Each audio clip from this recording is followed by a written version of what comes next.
pense que de plus en plus, on raisonne encore plus avec le centre social. Je pense que le partenariat c'est vraiment intensifié ces dernières années. On a des attentes, nous, politiques. On a la chance de se rendre compte qu'en face de nous, on a à peu près la même vision de la société et de ce qu'on peut faire ensemble. Donc ça aussi, c'est du temps gagné. Donc c'est peut-être aussi pour ça qu'aujourd'hui, c'est plus facile. Donc la collaboration, elle n'a pas été simple tout le temps, mais aujourd'hui, elle est beaucoup plus fluide. Et en tous les cas, on est vraiment dans ce partage. Donc on n'est pas là pour se dire que c'est nous qui allons décider à la place d'eux. Non, on est juste là pour échanger et co-construire un projet. Concernant les projets concrets, nous avons des bels exemples. Cette année, j'ai créé un projet qui s'intitule « Un quartier, un festival ». Et le but vraiment, c'est de décentraliser nos festivals phares qui sont au cœur de la ville d'Angoulême dans les quartiers prioritaires.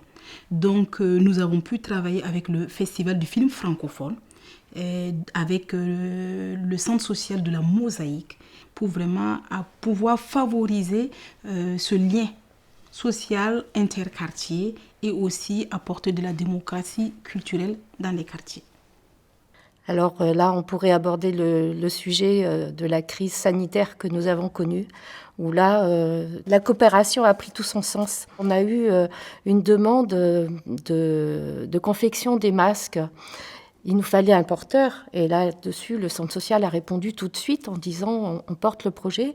Toute l'équipe du centre social a rassemblé des couturières bénévoles, couturières et couturiers, parce qu'il y avait aussi des hommes, pour constituer, je dirais, ce butin. C'est ça, c'est de la coopération. C'était un travail, c'est vraiment un travail d'équipe, quoi.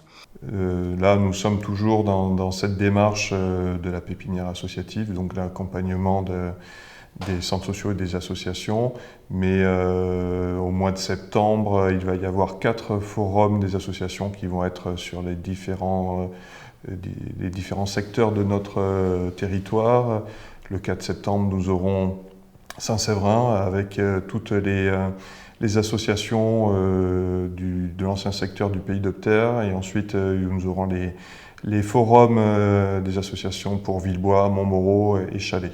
On est en lien très régulièrement avec l'association donc, du chemin du Hérisson, qui nous rend service parce que c'est vrai qu'elle permet le lien en fait, entre les voyageurs. Alors quand je parle des voyageurs, c'est les gens du voyage qui sont sédentarisés, mais ceux qui ne le sont pas également. Donc il y a des actions, donc il y a une synergie en fait entre l'association, entre les élus, entre les habitants.